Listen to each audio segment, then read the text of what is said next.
कक्षा 10 के सभी प्यारे विद्यार्थियों का स्वागत है आपके अपने YouTube channel Shri Ram classes में। और प्यारे विद्यार्थियों, आज के इस वीडियो में आपके जो 10वीं बोर्ड परीक्षा होने वाली है, अर्धवार्षिक परीक्षा जो कि आपके 27 नवंबर को होने वाली है, गणित का पेपर आपके और बोर्ड का पेपर आपके जो फरवरी में होगा, उसमें आपके जो बोर्ड के पेपर में और अर्धवार्षिक परीक्षा में जो आपके परीक्षा में आने वाले जो प्रश्न हैं, जो इम्पोर्टेंट जितने भी क्वेश्चन हैं, उसको मैं चैप्टर वाइज पूरी किताब के जो इम्पोर्टेंट क्वेश्चन है वो इस वीडियो में हम टिक लगाने वाले हैं।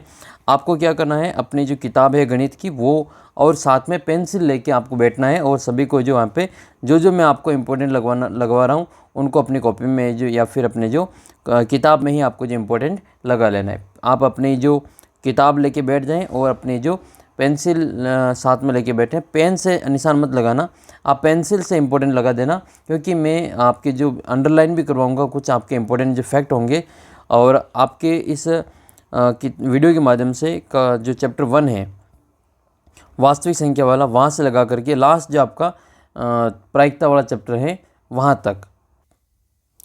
तो प्रत्येक प्रश्नावली आपकी कितने नंबर की है और उस प्रश्नावली में से कितने क्वेश्चन पूछे जाएंगे, कौन कौन से क्वेश्चन आपके पेपर में आने वाले हैं, तो इन सभी की जानकारी आपको इस वीडियो के माध्यम से मिलेगी।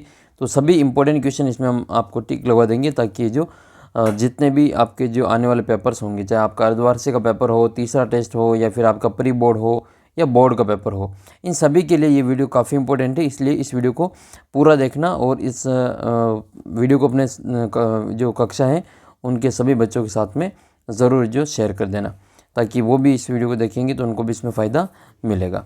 तो शुरुआत कर लेते हैं। आपके जो कुल चैप्टर हैं वो कितने हैं, तो पहले मैं आपको इनके नंबरिंग बताता हूँ, कौन सा चैप्टर कितने नंबर का है। वैसे तो आपको पता होगा, लेकिन फिर एक बार और देख लेते हैं। पहली प्रश्नावली आपके वास्तविक संख्या, ये जो चैप्टर है ये आपके 4 नंबर का चैप्टर है। पहली जो प्रश्नावली वो 4 नंबर की है। और नेक्स्ट चैप्टर की बात करें तो वो फिर आपका है बहुपद, जो कि ये भी 4 नंबर का चैप्टर है। तीसरी प्रश्नावली दो चर वाले रैखिक समीकरण युग में, ये भी 4 नंबर का है। और द्विघात समीकरण चौथी प्रश्नावली 4 नंबर की है। समांतर श्रेणी 6 नंबर की प्रश्नावली है ये। और त्रिभुज की जो प्रश्नावली वो आपके 4 नंबर की है। इसके अलावा निर्देशांक ज्यामिति 7 नंबर की चैप्टर है। त्रिकोणमिति का परिचय ये 8वां चैप्टर 8 नंबर का है। 8वीं प्रश्नावली 8 नंबर की है। और फिर 9वीं प्रश्नावली 5 नंबर की है, त्रिकोणमिति के अनुप्रयोग, यानी कि आपकी जो ट्रिग्नोमेट्री है, साइन कोस टेन जो है वो 8 + 5 बराबर टोटल 13 नंबर के क्वेश्चन आपके बनेंगे।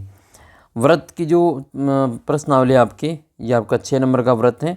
और व्रतों से संबंधित क्षेत्रफल जो है वो आपके 5 नंबर में है।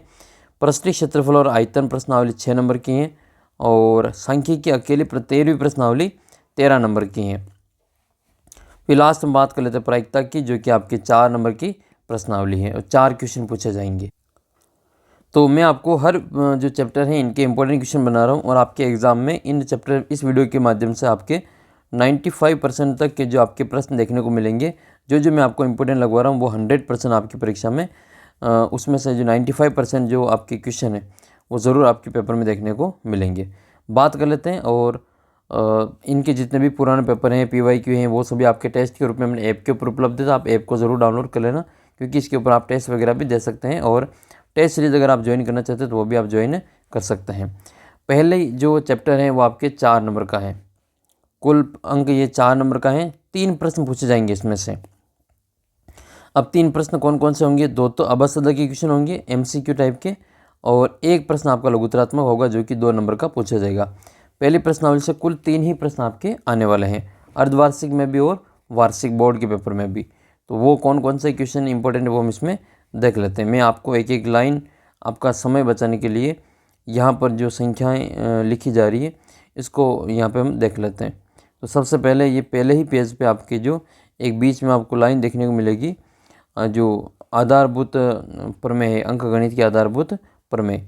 तो ये जो अंकगणित की आधारभूत प्रमेय है, इसमें से आपका एक प्रश्न बनता है कि प्रत्येक भाज्य संख्या को, जो कंपोजिट नंबर होता है, उसको किस रूप में लिखा जा सकता है। तो अभाज्य जो संख्या है उसके गुणनफल के रूप में व्यक्त किया जाता है। और यही जो महत्वपूर्ण तथ्य हैं जिसको अपन अंकगणित की आधारभूत प्रमेय कहते हैं। तो ये एक आप अंडरलाइन कर लो, काफ़ी इंपॉर्टेंट है, परीक्षा में आने के चांस ज़्यादा हैं अबसदा में। फिर आपको कुछ जो परिमेय और अपरिमेय संख्या के बारे में जानकारी होनी चाहिए। तो यहाँ पे आपको दे रखा है कि जिसका जो दशमलव प्रसार शांत होता है उसको हम परिमेय संख्या कहते हैं। और इसके बाद में परिमेय संख्या जिसका p/q के रूप में नहीं लिख सकते उसको अपन अपरिमेय संख्या कहते हैं, जिसको p/q के रूप में लिख सकते हैं उसको अपन परिमेय संख्या कहते हैं। फिर ये अंकगणित की जो आधारभूत प्रमेय है वो आपको पहले ही बता दी गई है, तो वो आप इसमें देख सकेंगे। इसके बाद में जो नेक्स्ट जो आपका इम्पोर्टेंट इसमें फैक्ट बनता है वो आपकी प्रमेय 1.1 है। ये आप लगा लो, इसमें इम्पोर्टेंट है प्रमेय 1.1, आपको अपनी किताब में इम्पोर्टेंट कर देना है। फिर इसके बाद में ये जो फोटो दिखाई दे रहा है, हो सकता है कि इसमें से क्वेश्चन आपके आ जाए। इसमें से कौन से इफेक्ट आपके इम्पोर्टेंट है, तो इसमें से जो कॉल फ्रेडरिक गॉस हैं, इनको गणितज्ञों का राजकुमार कहा जाता है। ये आप इसमें नाम याद रखें। गणितज्ञों का राजकुमार किसको कहा जाता है, तो कार्ल फ्रेडरिक गॉस को गणितज्ञों का राजकुमार कहा जाता है। इस वीडियो के माध्यम से न केवल आप इम्पोर्टेंट क्वेश्चन लगाएंगे, बाकी कई सारे जो फैक्ट वो आपके क्लियर हो जाएंगे और आपको परीक्षा की दृष्टि से आपके याद भी रहेंगे। तो ये भी आपको फ़ायदा मिलेगा इस वीडियो के माध्यम से, ताकि आपके जो इम्पोर्टेंट क्वेश्चन है वो तो होंगे, साथ ही आपके जो प्रश्न आएंगे वो भी आप इसमें लगा पाएंगे। फिर हम बात कर लेते हैं इसमें उदाहरण नंबर आपका 2 की। तो ये जो उदाहरण नंबर 2 है, इसको आप इम्पोर्टेंट कर लें। 6 और 20 का अभाज्य गुणनखंड विधि से एलसीएम और एचसीएफ ज्ञात कीजिए। ये आप इसमें इम्पोर्टेंट लगा लीजिए। फिर इसके बाद में नेक्स्ट जो आपका क्वेश्चन आता है वो आपका उदाहरण नंबर 3 आता है, जो कि काफ़ी इम्पोर्टेंट है। पिछली बार भी ये बोर्ड पेपर में पूछा हुआ है। और उदाहरण नंबर 4 जो है वो लास्ट है, जो आपका हाफ ईयरली हुआ था उसमें आपके पूछा हुआ है। तो ये जो उदाहरण आपके हैं वो इम्पोर्टेंट में सारा इसमें आपके लगा रहा हूँ, तो इनको आप अच्छे से लिख लें। फिर आपकी प्रश्नावली आ जाएगी 1.1। तो 1.1 प्रश्नावली में जो पहला क्वेश्चन है, इसका पहले का जो आपका पहला है 140 और 156, ये दोनों ही क्वेश्चन वेरी इंपॉर्टेंट है। इनके आपको अभाज्य गुणनखंड के गुणनफल के रूप में व्यक्त करना है। हो सकता है कि ये आपको घात रूप में भी पूछ ले, इसका घात रूप लिखिए, या फिर आपको घातों का योग पूछ ले, तो घातों का योग भी पूछा जा सकता है। इसलिए इस 1.1 में जो आपका पहला है, इसका पहला और दूसरा 140 और 156 वेरी मोस्ट इम्पोर्टेंट है। फिर इसके बाद में जो आपका क्वेश्चन आएगा वो क्वेश्चन आ जाएगा आपका इसमें दूसरा क्वेश्चन है कि निम्न आपके जो संख्या दे रखी है इनके एलसीएम और एचसीएफ ज्ञात करना। इसमें से आपका ये जो सूत्र बहुत ही इंपॉर्टेंट है कि दो संख्याओं का गुणनफल बराबर एलसीएम इंटू एचसीएफ। ये आपके पेज नंबर 7 पे दे रखा है दूसरा क्वेश्चन। तो दूसरे का आपको जो ये पहला वाला है वो इम्पोर्टेंट है, ये आप इसमें अच्छे से इसको लगा लें। ये पिछली बार जो अर्धवार्षिक परीक्षा में पूछा गया था कि इसका जो एचसीएफ है वो कितना है, इसका एचसीएफ ये पूछा हुआ है, तो ये आप इसमें लगा लें। इसके बाद में आपका जो तीसरा क्वेश्चन है, तीसरे का जो पहला है वो भी लास्ट ईयर जो एक अर्धवार्षिक परीक्षा हुई थी उसमें पूछा हुआ है, ये 12, 15 और 21। तो इसके अलावा आप इसमें ये सेकंड वाला भी लगा लो, ये 17, 23 और 29, ये तीनों ही आपकी अभाज्य संख्या है, ये प्राइम नंबर है। ठीक है, तो प्राइम नंबर है तो इसका जो एचसीएफ है वो कितना हो जाएगा, वो 1 होता है। चाहे कितनी भी अभाज्य संख्या हो, इन सभी का जो एचसीएफ है वो हमेशा कितना आएगा, 1 होता है। तो अभाज्य संख्याओं का एचसीएफ 1 होता है। फिर इसके बाद में आपके जो इम्पोर्टेंट क्वेश्चन बनता है वो इसका चौथा क्वेश्चन है कि इसका जो एचसीएफ है वो आपके 9 दे रखा है, तो इनका एलसीएम आपको ये ज्ञात करना है। तो ये जो क्वेश्चन नंबर 4 है वो इसका इम्पोर्टेंट क्वेश्चन है। फिर इसके बाद में अगला जो क्वेश्चन आपका बनता है वो आपको परिमेय और अपरिमेय संख्याओं के बारे में पूछा जा सकता है। तो एक संख्या एस अपरिमेय संख्या कहलाती है यदि उसे p/q के रूप में नहीं लिखा जा सकता है। तो और ये कुछ आपके जो अपरिमेय संख्या है इनके आपके उदाहरण दे रखे, इनको याद रखिए। √2 है, √3, √15, पाई और बट्टे वाली √ में, फिर जिसका दशमलव प्रसार अशांत अनावर्ती है, कोई रिपीटेशन नहीं है। तो ये सभी आपके जो इम्पोर्टेंट प्रश्न में जाने जाते हैं। इसके बाद में आपके जो प्रमेय 1.2 है, इस पर आधारित आपके कुछ क्वेश्चन है वो आपके परीक्षा में पूछे जाते हैं। तो 1-1 नंबर के मैंने ऊपर आपको बता दिए। अब जो क्वेश्चन आएगा वो आपके 2 नंबर में पूछा जाएगा। प्रमेय आपकी 1.3 वेरी मोस्ट इम्पोर्टेंट है, ये लगभग हर बार ही परीक्षा में पूछी जाती हैं कि सिद्ध कीजिए कि √2 एक अपरिमेय संख्या है। एक तो आप ये लगा लीजिए। इसके बाद में फिर आपका जो उदाहरण है एक इस प्रकार का, ये उदाहरण नंबर 5 आपके √2 की जगह पर √3 है, इसको भी आप जो इम्पोर्टेंट लगा लीजिए। इसके बाद में जो इम्पोर्टेंट प्रश्न बनता है फिर वो तो ये उदाहरण नंबर 7 है कि दर्शाइए कि जो तीन अंडर रूट 2 हैं वो आपका एक अपरिमेय संख्या है। प्रश्नावली की बात करें तो प्रश्नावली 1.2 में से जो आपका क्वेश्चन नंबर 1 है वो आपका इसमें से IMP लगता है। तो ये आपकी प्रश्नावली 1 हो गई, जिसमें आपके जो इम्पोर्टेंट क्वेश्चन है वो हमने इसमें डिस्कस कर लिए। फिर हम बात कर लेते हैं आपकी दूसरे चैप्टर की। दूसरा चैप्टर आपके बहुपद। तो बहुपद जो चैप्टर है वो आपके 4 नंबर का चैप्टर है और इसमें से भी आपके 3 ही क्वेश्चन पूछे जाएंगे। 2 क्वेश्चन तो आपके अबसद में आएंगे और एक प्रश्न आपका 2 नंबर का पूछा जाएगा। तो छोटे छोटे क्वेश्चन बनेंगे 2, तो 1-1 नंबर के 2 क्वेश्चन आएंगे और एक क्वेश्चन आपका 2 नंबर का लघुतरात्मक पूछा जाएगा। टोटल इस चैप्टर में से प्रश्नावली में से आपके 3 क्वेश्चन आएंगे और वो 3 क्वेश्चन 4 नंबर के होंगे। तो 4 नंबर का चैप्टर है ये। तो इसमें से 3 क्वेश्चन कौन कौन से इंपॉर्टेंट है वो देख लेते हैं। सबसे पहला क्वेश्चन आपके बहुपद की घात का बनता है। तो बहुपद की घात क्या होती है वो हम इसमें देख लेते हैं। तो बहुपद की घात क्या होती है वो देख लेते हैं। तो बहुपद की घात क्या होती है, किसी चर x में बहुपद की जो चर की जो उच्चतम घात होती है, जो बड़ी घात होती है, उसको हम क्या कहते हैं, बहुपद की घात कहते हैं। तो उदाहरण के लिए जैसे एक बहुपद है हमारे पास में 4x + 2, इसमें x की जो घात है वो कितनी, 1 घात है, तो ये 1 घात वाला बहुपद है। दूसरा बहुपद है हमारा ये 2y² - 3y + 4, इसमें जो चर है वो y है और y की जो अधिकतम घात है वो 2 है, तो ये 2 घात वाला बहुपद हो जाएगा। नेक्स्ट है फिर आपके 5x³ - 4x² + x -√2, ये चर x में 3 घात वाला बहुपद है। इसी प्रकार से इस बहुपद की जो घात है वो उसमें चर क्या है, u है, और u की बड़ी से बड़ी घात 6 है, तो ये 6 घात का बहुपद हो जाएगा। इसके अलावा ये जो बट्टे में दे रखा है, जैसे ये बट्टे में दे रखा है, अंडर रूट में दे रखा है और ये बट्टे में दे रखा है, तो ये इसके बहुपद नहीं होंगे, क्योंकि बहुपद होने के लिए इनकी जो घात है, बहुपद की घात है वो पूर्ण संख्या होनी चाहिए।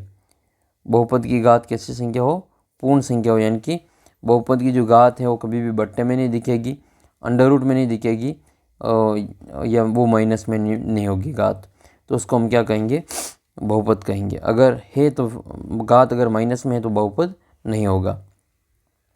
फिर आपके एक प्रश्न ये बनता है कि 1 घात वाले बहुपद को कौन सा बहुपद कहते हैं, तो उसको रैखिक बहुपद कहते हैं। अब रैखिक बहुपद की घात पूछे तो फिर आपको बता देनी कि वो 1 घात वाला बहुपद है। उदाहरण के लिए कुछ रैखिक बहुपद आपके इस प्रकार से हैं, 2x - 3 √3x + 5 y + √2, x - 2/11, 3z + 4 या 2u/3 + 1, ये सभी रैखिक बहुपद के उदाहरण हैं।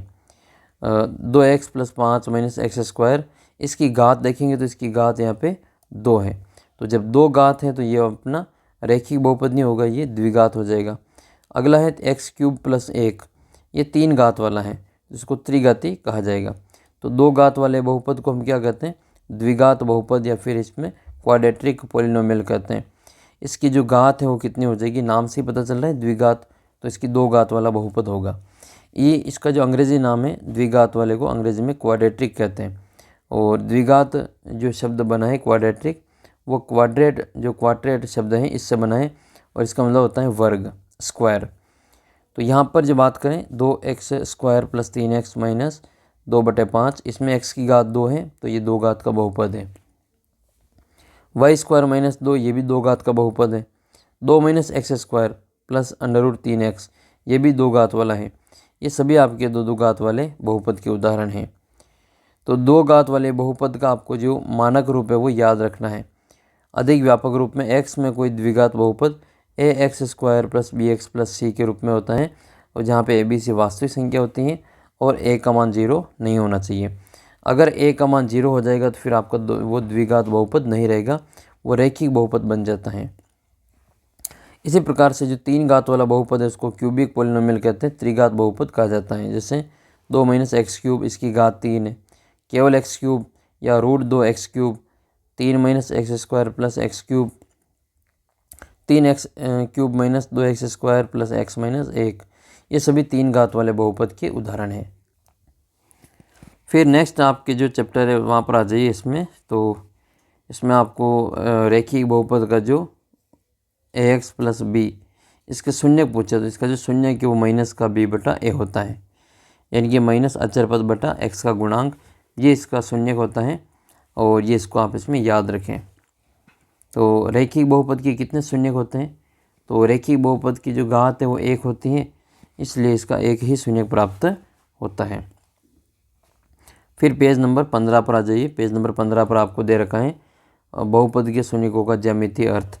यहाँ से एक प्रश्न बनता है, ग्राफ के आधार पर आपको रैखिक और द्विघात बहुपदों को ग्राफ में देखेंगे और उसके आधार पे हम इसमें शून्यकों की संख्या देखेंगे।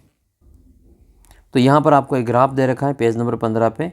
तो वहाँ पर एक आपको एक लाइन दे रखी है, रैखिक बहुपद का जो बहुपद होता है वो ax + b के रूप में होता है। और यहाँ पर जो बहुपद है y बराबर लिखते हैं इसको ax + b। ये जब ग्राफ खींचेंगे तो एक सरल रेखा बनेगी। इसी प्रकार से दूसरा आपका जो एक ग्राफ दे रखा है y बराबर 2x + 3, इसका जो ग्राफ है वो इन दो बिंदुओं से जाता है, यानी कि इन दो बिंदुओं को संतुष्ट करता है। ये ग्राफ के ऊपर स्थित है, तो इससे जाने वाली जो रेखा होगी वो भी एक सरल रेखा बनती है। तो प्रश्न बन सकता है कि रैखिक बहुपद की जो ग्राफ है वो कैसा होता है? तो एक सरल रेखा बनती है। फिर इसके बाद में आपके जो इम्पोर्टेंट क्वेश्चन बनेंगे कि आपके ये जो द्विघात बहुपद है, तो द्विघात बहुपद आपके पेज नंबर जो ये दे रखा 16, पेज नंबर 16 के ऊपर आपको दे रखी सारणी। इस सारणी में आपको जो द्विघात बहुपद का ग्राफ बना रखा है। तो द्विघात बहुपद होता क्या है? ax² + bx + c बराबर, ठीक है, जहाँ पे a ≠ = 0 होता है।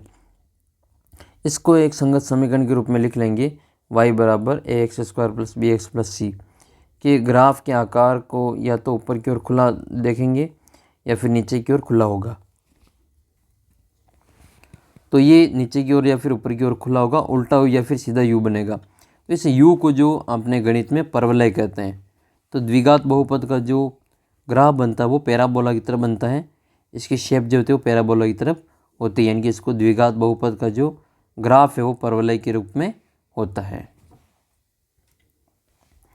फिर पेज नंबर 17 पर आ जाइए। इसमें आपकी जो पहला ग्राफ है, इस ग्राफ को आपको देख करके बताना है कि इसके कितने शून्यक है। तो पहले ग्राफ में आप इसमें देखेंगे कि यहाँ पर ये इसको दो बिंदुओं पर काट रहा है। ये जो u है वो इसको इस x अक्ष को दो बिंदुओं पे काट रहा है। तो दो बिंदुओं पे काटने के कारण इसके जो शून्यक होंगे वो कितने हो जाएंगे?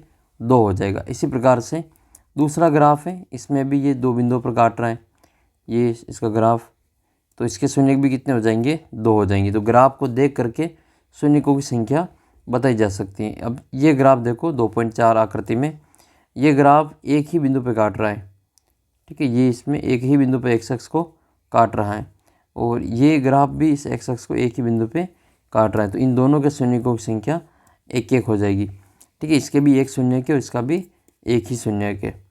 इसी प्रकार से आपसे पूछें कि इसके कितने शून्यक होंगे, तो भाई ये जो ग्राफ दे रखा है इस बहुपद में x अक्ष का इस a बिंदु पर एक ही शून्यक होगा। तीसरे ग्राफ में देखें तो हम यहाँ पे तीसरी स्थिति पेज नंबर 18 पे हैं। यहाँ पर x अक्ष के ऊपर या नीचे की ओर कोई ग्राफ इसको नहीं काट रहा है। जब कोई ग्राफ नहीं काट रहा है इसको, ये ग्राफ इसी x अक्ष को या फिर यहाँ पर आप देखेंगे तो इसको नहीं काट रहा है, तो इसका जो शून्यक है वो कुछ भी शून्यक नहीं होगा, ठीक है। इसके शून्यकों की संख्या 0 हो जाएगी, एक भी इसका शून्यक नहीं है। फिर आपसे पूछेंगे कि एक कोई दो घात वाला बहुपद है, तो दो घात वाले बहुपद के कितने शून्यक होते हैं? तो भाई दो घात वाले बहुपद के अधिकतम 2 शून्यक हो सकते हैं। इसकी घात 2 है, तो दो घात वाले बहुपद के अधिकतम 2 शून्यक हो सकते हैं। ये क्वेश्चन परीक्षा में बार बार पूछा जाता है, रिपीट होता है, तो इसको इम्पोर्टेंट लगा लो यहाँ पे कि दो घात वाला जो बहुपद है इसके कितने शून्यक होंगे? तो 2 होंगे। फिर आपका ग्राफ आ जाएगा, इसमें ग्राफ के आधार पर आपको इसमें कुछ प्रश्नों के उत्तर देने होंगे। तो उदाहरण नंबर 1 आपका इस ग्राफ को देख करके आपको बताना है कि इसके कितने शून्यक है। तो देख लेना ग्राफ ये जितने बिंदु पर काट रहा है उसके उतने शून्यक होंगे। पहला 1 बिंदु पर, दूसरा 2 बिंदु पर, तीसरा 1 2 3, तो 3 बिंदुओं पर, तो 3 शून्यक है तीसरे के। चौथे में ये x अक्ष को एक ही बार काट रहा है तो इसका 1 शून्यक है। ये भी एक बार काट रहा है तो इसका भी 1 शून्यक है। ये x अक्ष को 1 बार, 2 बार, 3 बार और 4 बार काटा है तो इसके शून्यकों की संख्या 4 है। तो 1 2 3 1 1 4 इसका आंसर आ जाएगा। तो यहाँ पर आप देखेंगे 1 2 3 114 इसका आंसर है। ये आपके जो पेज नंबर 20 के ऊपर आपको जो बना रखे ग्राफ उनके उत्तर हैं। फिर आपकी प्रश्नावली आ जाएगी 2.1, उसका जो इम्पोर्टेंट क्वेश्चन है, पहला एक ही क्वेश्चन है, एक उदाहरण है, तो दोनों ही आपके इम्पोर्टेंट है। यहाँ से एक प्रश्न आपका निश्चित रूप से ज़रूर बनता है इसमें। तो यहाँ पर हम देख लेते हैं, ये ग्राफ जो दिखाई दे रहा है, इन ग्राफ में आपको इनके आधार पर शून्यकों की संख्या बतानी है। नेक्स्ट हम बात कर लेते हैं किसी भी बहुपद के शून्यकों और गुणांकों में संबंध क्या क्या होता है। तो जो रेखिक बहुपद होता है, रेखिक बहुपद ax प्लस बी इस रूप में होता है और उसके शून्य माइनस का b बटा a होता है। फिर हम बात कर लेते हैं द्विघात बहुपद की। तो द्विघात बहुपद में इसमें आपको एक तो आपको शून्यकों का योगफल और शून्यकों का गुणनफल याद रखना है। एक आपके ये जो नाम दे रखा है इसको हम अल्फ़ा कहते हैं, ये बीटा होता है और ये वाला गामा होता है। ये यहाँ पर आपको दे रखा है, एक बार इनके ऊपर भी नज़र डाल देनी। इसको अपन यूनानी भाषा में अल्फ़ा बीटा गामा कहते हैं। फिर आपके इसमें शून्यकों का योगफल और शून्यकों का गुणनफल पूछा जाता है, तो वो याद कर लेना है। अल्फ़ा प्लस बीटा बराबर माइनस का b बटा a हो जाएगा और शून्यकों का गुणनफल अल्फ़ा इंटू बीटा ये c बटा a हो जाएगा। इसके जो दोनों ही आपके यहाँ पे सूत्र दे रखे पेज नंबर 23 के ऊपर, एक तो अल्फ़ा प्लस बीटा शून्यकों का योगफल है और एक अल्फ़ा इंटू बीटा शून्यकों का गुणनफल है। तो योगफल माइनस का b बटा a होता है और गुणनफल c बटा a होता है। ये दोनों ही आपके इम्पोर्टेंट, यहाँ से इनको आप इम्पोर्टेंट लगा लें। फिर उदाहरण की बात करें तो आपका उदाहरण नंबर 2 इम्पोर्टेंट लगा लो इसको। इसके बाद में आपका एग्जाम्पल नंबर 3 है, वो भी ज़्यादा इम्पोर्टेंट है।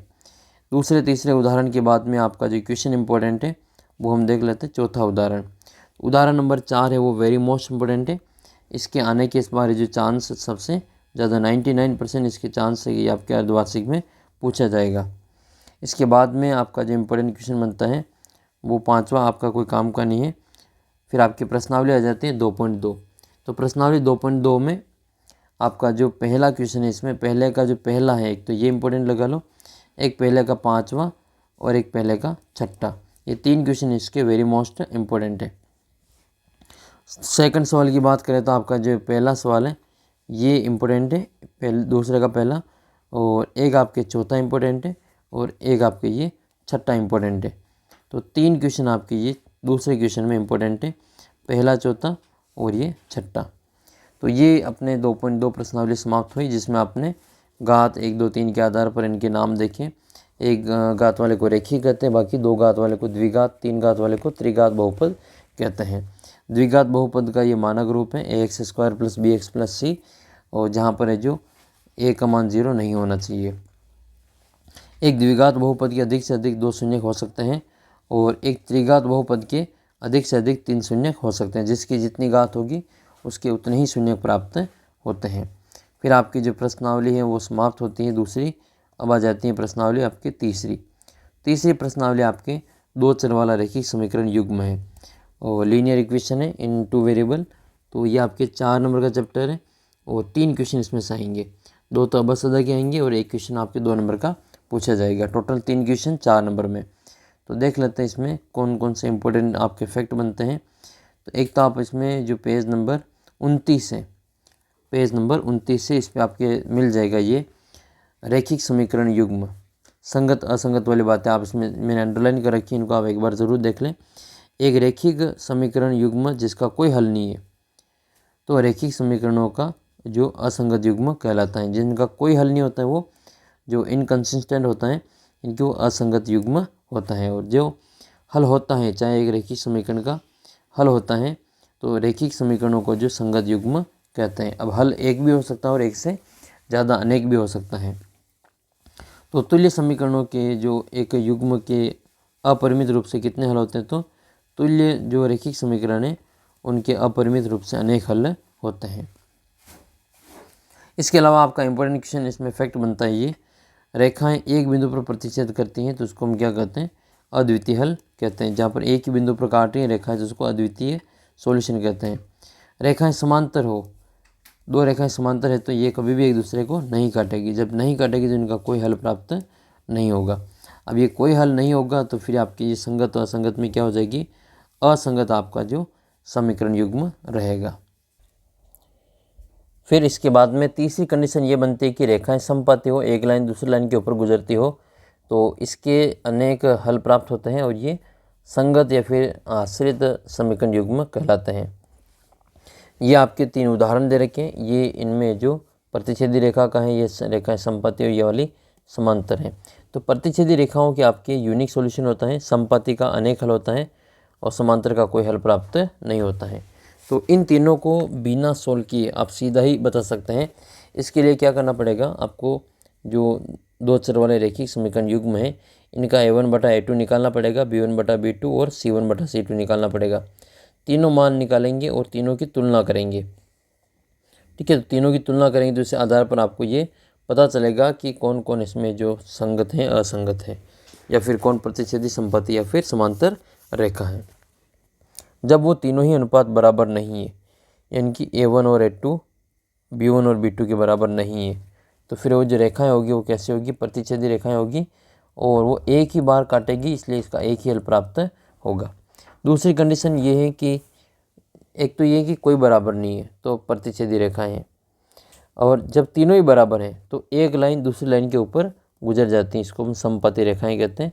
समपाती रेखाओं के जो हलों की बात करें तो उसके अपरिमित रूप से अनेक हल प्राप्त होंगे, क्योंकि वो अनेक बार इसको काट के निकलते मतलब टच करती हैं। तीसरी जो कंडीशन ये है कि आपके 2 तो बराबर हैं लेकिन तीसरा बराबर नहीं है। पहली कंडीशन में कोई बराबर नहीं है, दूसरी कंडीशन में 2 सब बराबर है, तीसरी कंडीशन में 2 बराबर, तीसरा बराबर नहीं है। तो ऐसी कंडीशन में समांतर रेखाएं बनेगी और इनका कोई हल प्राप्त नहीं होगा। फिर इसके बाद में आपके जो प्रश्न आता है वो पहला उदाहरण है, वो वेरी मोस्ट इम्पोर्टेंट है, पेज नंबर 31 पे दे रखा है, ये इम्पोर्टेंट क्वेश्चन है।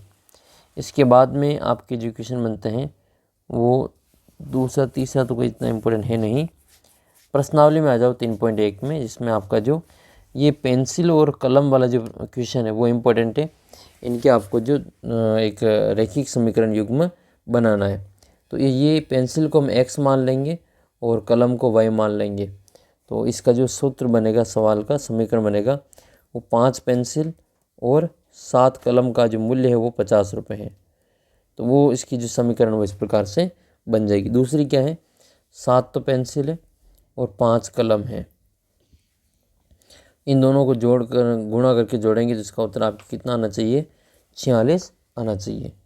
तो ये 2 समीकरण आपके इसमें बनेगी, याद रखें। फिर इसका जो दूसरा वाला क्वेश्चन है, a1/a2 b1/b2 और c1/c2, इनकी तुलना करके आपको जो ये प्रतिच्छेदी है, समांतर है, संपत्ति, वो पता करना है। तो दूसरा क्वेश्चन इंपॉर्टेंट है पूरा ही।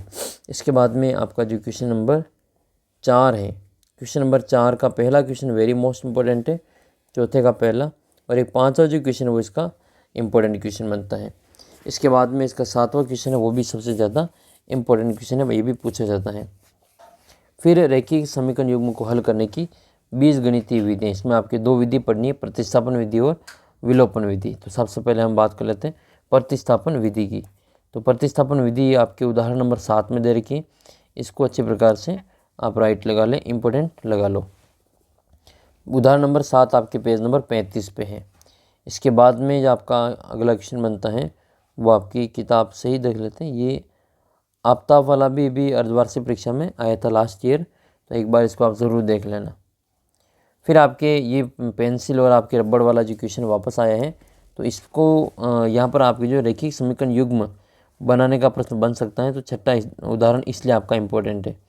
इसका समीकरण क्या बनेगा कमेंट करके बताना। देखिए, 2 पेंसिल 3 रबड़ का मूल्य 9 रुपये, तो इसका समीकरण बनाना, और एक आपके 4 पेंसिल 6 रबड़ का मूल्य 18 रुपये, इन दोनों का जो रैखिक समीकरण युग्म बना करके 2 चर वाला कमेंट करके आपको इसमें बताना है। नेक्स्ट है फिर आपके अगला जो क्वेश्चन बनता है वो 13.2 का जो पहला है, इसका प्रतिस्थापन विधि से इसको हल करना है। तो एक तो ये वेरी मोस्ट इंपॉर्टेंट क्वेश्चन बनता है, आपका पहला क्वेश्चन इंपॉर्टेंट है, बार बार आता है ये। एक इसका दूसरा क्वेश्चन भी देख के जनाइए, ये भी इम्पोर्टेंट है। फिर 3.2 में इम्पोर्टेंट क्वेश्चन बनता है आपका क्वेश्चन नंबर 2, VVIMP है, तो इसको भी आप ज़रूर देख लें। और तीसरे क्वेश्चन में आपको इनको पहले ये समस्याएं दे रखी हैं, इनका आपको समीकरण युग्म बना करके प्रतिस्थापन विधि से हल करना है। इसमें कौन सा इंपॉर्टेंट है, तो तीसरे का पहला, दूसरा और तीसरा, ये तीनों ही क्वेश्चन इंपॉर्टेंट है, इसको लगा लो यहाँ से। ये जो जेकब वाला क्वेश्चन है वो आपके अर्धवार्षिक परीक्षा में आया हुआ प्रश्न है। विलोपन विधि की बात करें तो ये भी प्रश्न बार बार है जो पूछा जाता है और हर जगह पे ये काम आती है। दो में से किसी एक चर को गायब कर देते हैं तो दूसरा चर अपने आप ही आ जाता है। इसके लिए फिर आपको अपना जो प्रश्नावली में उदाहरण नंबर 9 दे रखा है, ये आपके पेज नंबर 40 पे। तो पेज नंबर 40 पे उदाहरण नंबर 9 जो है वो वेरी मोस्ट इम्पोर्टेंट है। ये कई बार जो परीक्षाओं में आया हुआ है।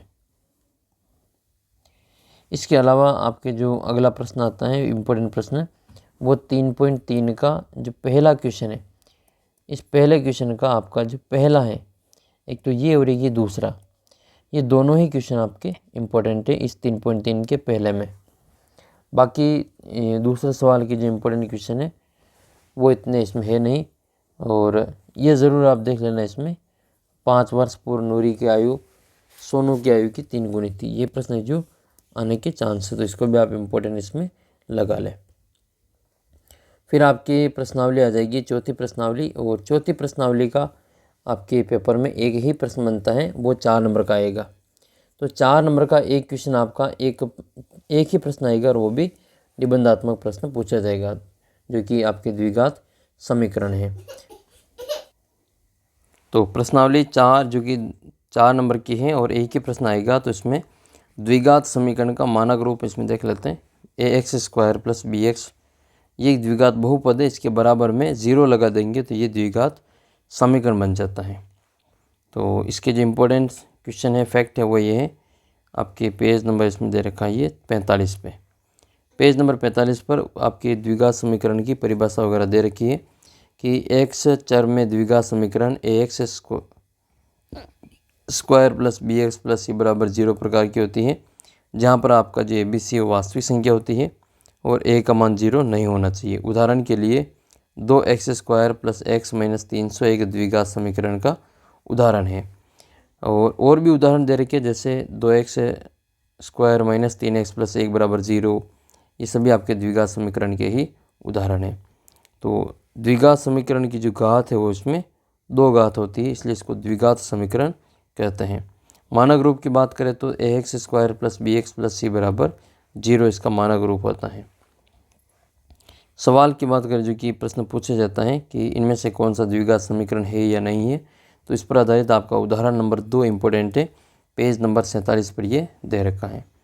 प्रश्नावली की बात करें इसमें तो आपके जो प्रश्नावली है 4.1, इसमें से पहला क्वेश्चन है, इसमें से ये बन सकता है कि कौन सी इसमें से द्विघात समीकरण है या नहीं है। और दूसरे क्वेश्चन का जो पहला और दूसरा क्वेश्चन है, ये दोनों ही आपके इम्पोर्टेंट रहेंगे। एक आयताकार भूखंड का क्षेत्रफल वाला और एक दूसरा आपका 2 धनात्मक पूर्णांकों का गुणनफल। इम्पोर्टेंट क्वेश्चन है, बार बार ये क्वेश्चन पूछा जाता है। अच्छा, इसमें से जो प्रश्न आएंगे वो आपके अथवा में आएंगे, दोनों में से कोई आपको एक करना होगा। नेक्स्ट है गुणनखंड के द्वारा द्विघात समीकरण का हल ज्ञात करना। तो द्विघात समीकरण के हल के दो या फिर आपके द्विघात बहुपद के शून्य के दो, दोनों एक ही बात है। ठीक है, तो ये आप इसमें लगा लें। इसके लिए आपके पेज नंबर 49 के ऊपर एक उदाहरण दे रखा है, तीसरा उदाहरण, जिसमें आपको गुणनखंड विधि के द्वारा इस द्विघात समीकरण के आपको मूल ज्ञात करने, जो कि इम्पोर्टेंट क्वेश्चन है, पूछा जाता है। इसके बाद में इम्पोर्टेंट क्वेश्चन है आपके उदाहरण नंबर 4, जो कि इसी पेज नंबर पे आपको मिल जाएगा 49 पर ही। 49 के बाद में पेज नंबर 50 पर आ जाओ, आपका उदाहरण नंबर जो 5 है ये इम्पोर्टेंट है इसमें। इसके बाद में छठा इम्पोर्टेंट उदाहरण आपके कोई इसमें काम का नहीं है।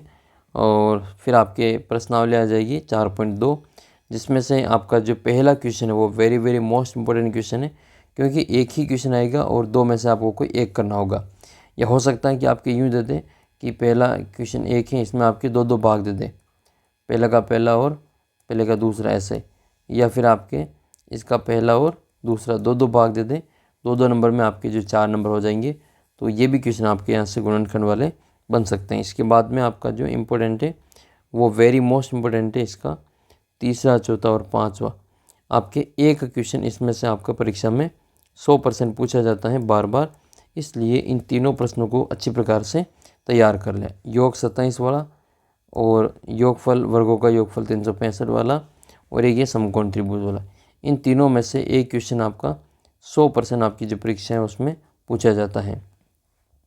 फिर मूलों की प्रकृति की बात करें तो मूलों की जो प्रकृति है वो ये समीकरण है ax² plus bx plus c बराबर 0। इसके मूल जो हैं वो इस सूत्र के द्वारा ज्ञात करते हैं और इस सूत्र को द्विघाती सूत्र, इसको द्विघाती या फिर आपके श्रीधराचार्य सूत्र कहा जाता है। इसको श्रीधराचार्य सूत्र कहा जाता है। तो इसको क्वाड्रेटिक फॉर्मूला या फिर आपके श्रीधराचार्य फॉर्मूला कहा जाता है। अब मूलों की प्रकृति जो है वो b² - 4ac पे निर्भर करती है। तो इसके लिए आपको क्या करना है, इसका b² - 4ac का मान ज्ञात करना पड़ेगा। अगर b² - 4ac 0 से बड़ा है यानी कि उत्तर धनात्मक आए तो इसके मूल वास्तविक होंगे और दोनों अलग अलग मूल होंगे। फिर अगर आपके b² - 4ac वो 0 के बराबर आ जाए तो इसके जो मूल हैं वो दोनों मूल बराबर होंगे और वास्तविक होंगे। तो द्विघात समीकरण ax² plus bx plus c बराबर 0 के जो दो मूल है वो वास्तविक होंगे और दोनों ही बराबर होंगे। तीसरी कंडीशन ये है कि अगर वो b² - 4ac 0 से छोटा है तो ये कोई वास्तविक हल नहीं होगा, यानी कि उसका हल अस्तित्व में नहीं हो, काल्पनिक है। और इसका जो b² - 4ac है ये इसका जो मान है वो 0 से छोटा आएगा, इसके मूल वास्तविक नहीं होंगे।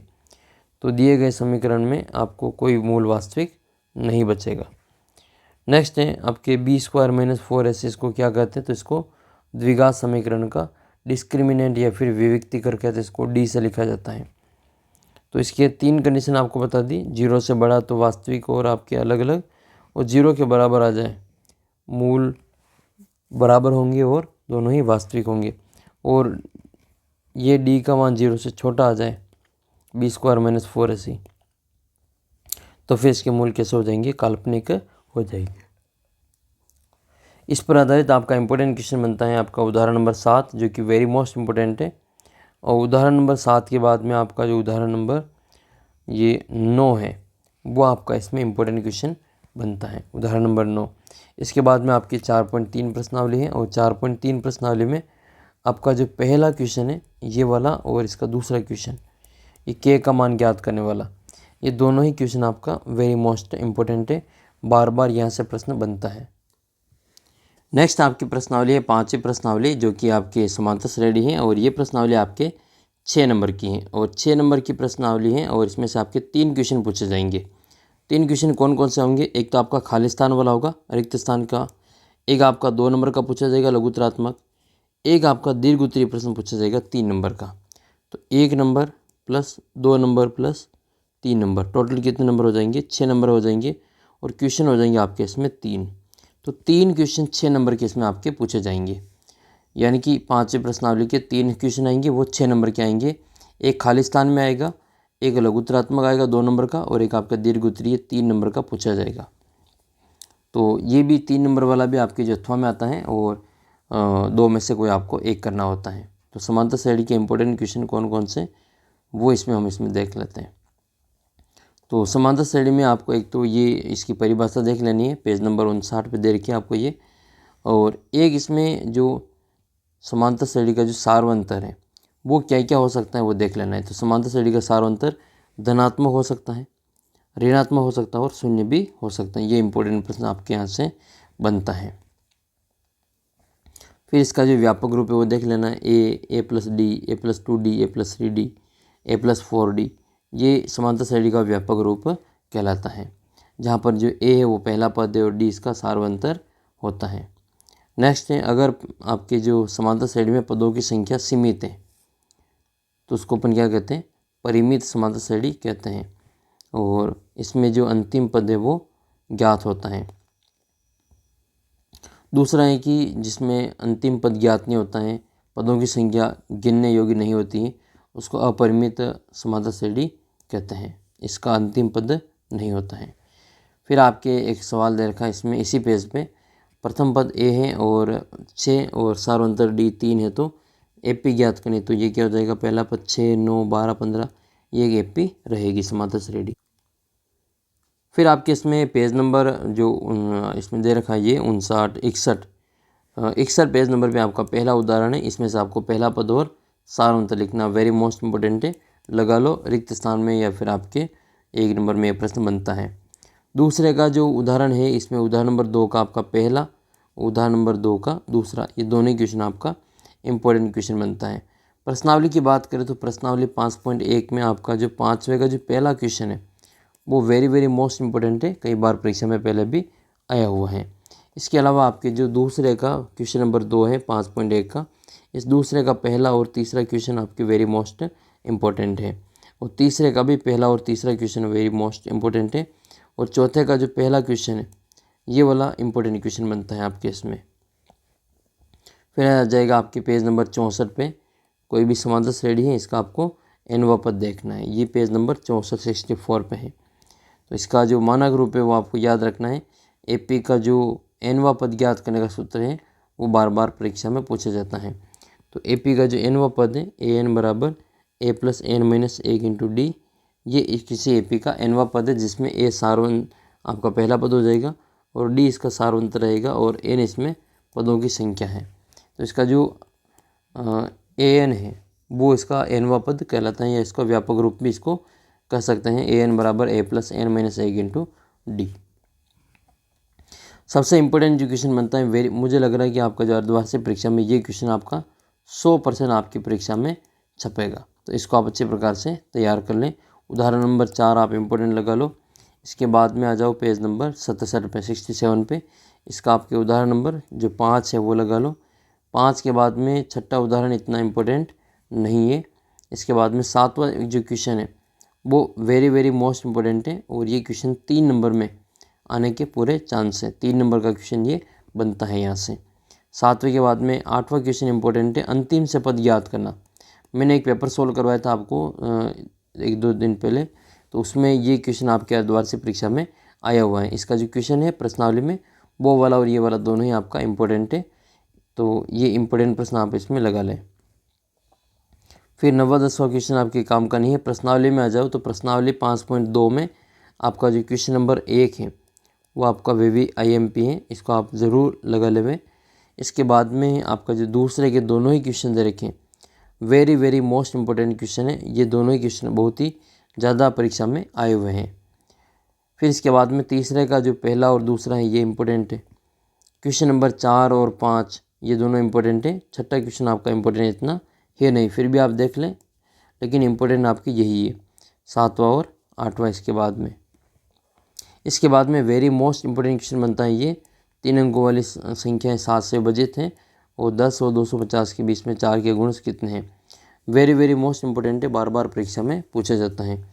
इसके अलावा 16वां और 17वां क्वेश्चन जो है, 17वां आपका VVIMP है क्योंकि ये परीक्षा में आया हुआ है, अर्धवार्षिक परीक्षा में पूछा हुआ है, तो इसको आप ज़रूर लगा लें। ये 17वां क्वेश्चन है, इम्पोर्टेंट है।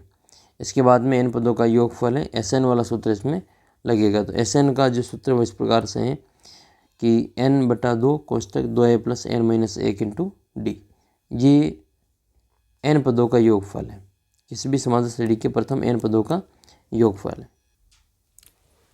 जब आपको सवाल में पहला पद और लास्ट पद दे रखा हो और इसमें योगफल ज्ञात करना हो और पदों की संख्या पता हो, तो फिर आपको ये SN वाला सूत्र इसमें लगा देते हैं। इस प्रश्नावली के जो आपके इम्पोर्टेंट क्वेश्चन बनते हैं वो ये उदाहरण नंबर 11 बनता है जो वेरी मोस्ट इम्पोर्टेंट है। ये क्वेश्चन आप है जो अच्छे प्रकार से लगा लें। एक तो उदाहरण नंबर 11 है, इसके बाद में 12वां उदाहरण भी ठीक है, कई बार पहले भी आए हुए हैं, इसको लगा लो। और उदाहरण नंबर 13 ठीक ठाक है ये भी, लेकिन आपका जो उदाहरण नंबर 14 है वो सबसे ज़्यादा इम्पोर्टेंट है। इसकी जो दोनों ही क्वेश्चन है 1000 वाला और n धन पूर्णांक वाला, ये दोनों ही इम्पोर्टेंट है।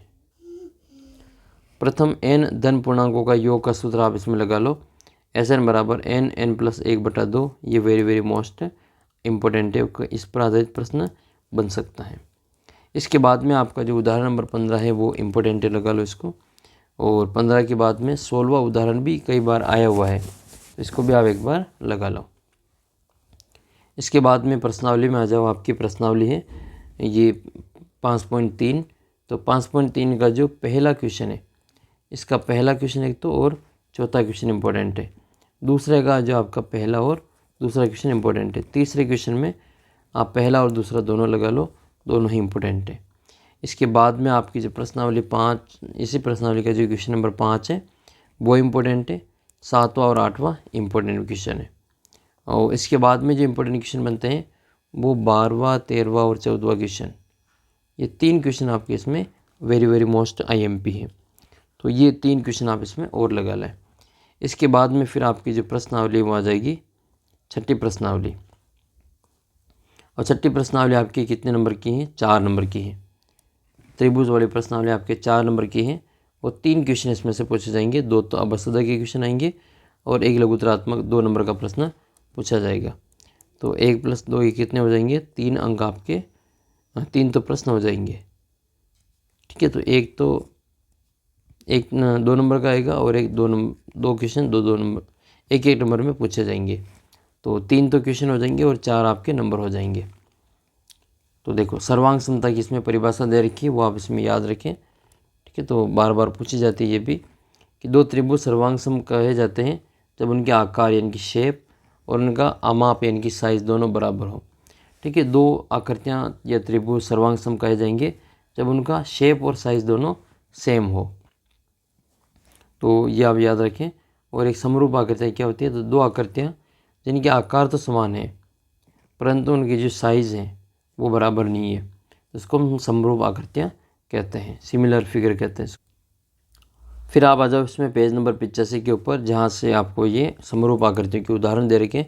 यहाँ से एक क्वेश्चन आपका बनता है कि समान यानी कि एक ही त्रिज्या वाले सभी वृत्त कैसे होते हैं? सर्वांग सम होते हैं। और समान लंबाई की भुजा वाले सभी वर्ग भी सर्वांग सम होते हैं। समान लंबाई की भुजा वाले सभी समबाहु त्रिभुज सर्वांग सम होते हैं। तीनों ही आपके इम्पोर्टेंट फैक्ट हैं, उनको आप याद रखें, परीक्षा में ये पूछे जाएंगे। ये वृत्त समरूप हैं, ये भी आपका समरूप है और ये तीसरी आकृति में भी आपके क्या हैं? ये समरूप हैं।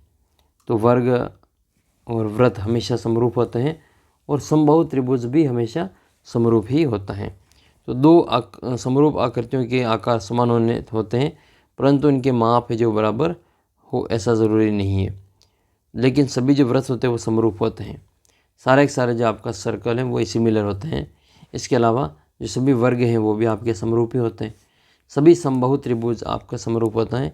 ये 3 लाइनें हैं और 3 क्वेश्चन आपके यहाँ से बनते हैं, इसलिए इनको आपको अच्छी प्रकार से याद रखना है। नेक्स्ट है, अच्छा, सभी सर्वांग सम आकृतियाँ समरूप होती हैं लेकिन सभी समरूप आकृतियाँ सर्वांग समूह ऐसा आवश्यक नहीं है। फिर इसमें से आपका जो इम्पोर्टेंट फैक्ट बनता है वो ये है, एक तो ये भुजाओं की समान संख्या वाले 2 बहुभुज समरूप होते हैं अगर उनके सभी संगत कोण बराबर हैं और सभी संगत भुजाएं एक ही अनुपात में होती हैं। तो वो दोनों आकृतियाँ हैं वो कैसी है? वो बहुभुज समरूप कहलाते हैं। उदाहरण के लिए इसका जो इम्पोर्टेंट क्वेश्चन बनता है 6.1 का पहला क्वेश्चन वेरी मोस्ट इम्पोर्टेंट है। इन 3-4 प्रश्नों में से सभी वृत्त वाला, सभी वर्ग वाला, सभी समबाहु त्रिभुज वाला या फिर ये आपके प्रमेय वाला, यहाँ से एक क्वेश्चन आपका निश्चित रूप से परीक्षा में आएगा।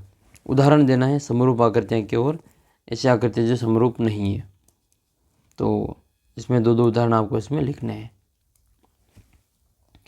फिर इसके बाद में आपकी त्रिभुजों की सर्वांग समता या समरूपता के लिए 2 नियम दे रखे, वो याद कर लेना है। उनकी संगत कोण बराबर हो, उनकी संगत भुजाएं एक ही अनुपात में हो, तो दोनों आकर जो बहुभुज वो आपके समरूप कहलाते हैं। नेक्स्ट है फिर आपके समान कोणिक त्रिभुज किसे कहते हैं? तो 2 त्रिभुज जिनके संगत कोण बराबर है उनको समान कोणिक त्रिभुज कहा जाता है। और एक यूनानी गणितज्ञ हुए हैं, ठीक है, तो थेल्स ने 2 समान कोणिक त्रिभुजों से संबंधित एक महत्वपूर्ण तथ्य प्रतिपादित किया था जो कि निम्न प्रकार से आता है कि 2 समान कोणिक जो त्रिभुज हैं उनकी संगत भुजाओं का अनुपात सदैव समान रहता है यानी कि बराबर रहता है। एक आधारभूत अनुपातिक जो समानुपातिक प्रमेय है इसको आजकल किस नाम से जाना जाता है? तो थेल्स प्रमेय के नाम से जाना जाता है। फिर इसके बाद में जो आपका इम्पोर्टेंट बनता है वो प्रमेय 6.1 है, वेरी वेरी मोस्ट इम्पोर्टेंट है। इसके बाद में इम्पोर्टेंट बनती है आपकी जो 6.2 प्रमेय है वो भी आपके इम्पोर्टेंट है, इसको भी आप लगा लो। इसमें कथन पूछा जा सकता है तो ये भी आप इसमें याद रखें। उदाहरण की बात करें तो उदाहरण नंबर 3 वेरी मोस्ट इम्पोर्टेंट है, जो कि आपके पेज नंबर ये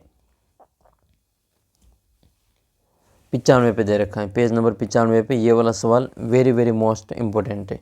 उदाहरण नंबर 3 95 पेज पे। 96 पे आपकी प्रश्नावली है, और प्रश्नावली का जो 6.2 का जो पहला सवाल है, इसके दोनों ही सवाल इम्पोर्टेंट है। पहले का आपके पहला भी इम्पोर्टेंट है और इसका दूसरा भी इम्पोर्टेंट है।